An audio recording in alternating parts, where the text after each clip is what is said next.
জান আমার কাছে আসা মানে তুমি একবারে টাকায় ভরে যাবে তোমার জীবন।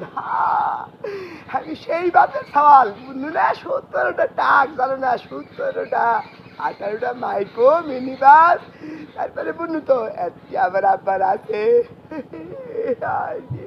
জান ওরে জান আমার আব্বা লোকের বাচ্চা পাঁচ খেতে খাই তুই আমার আমার দুইটা বাইরে নাম ফুটেছি আমার 14টা 20টা 30টা গাড়ি আছে ট্রাক আছে এগুলো আব্বা। টাকা পায় না আব্বা হ্যাঁ? হ্যাঁ আব্বা মোবাইলে করতে কি হবে কইলে? তাই হয় লোকে তো এটা মাইন্ড করে দিবে কি আরাম করে আসলে চিট করছে আমার ছেলে লোকে কি বলবে এখানে হ্যাঁ হ্যাঁ আব্বা আরাম করে আব্বা আব্বা সেটা শুনো আব্বা আব্বা আব্বা হয় আমি লোকের বাড়িতে কাম করে খাই আমার 14টা মিনি বাস 18টা মিনি গাড়ি ট্রাক আমার লাইছে আই বাড়ি আই তোর মিনি বাস আমি পাছা দিয়ে বাহির করছি আর মাথা দিয়ে ঠেলে বাহির করছি আমি বাহির করছি তোর আই তুই তারপর দেখ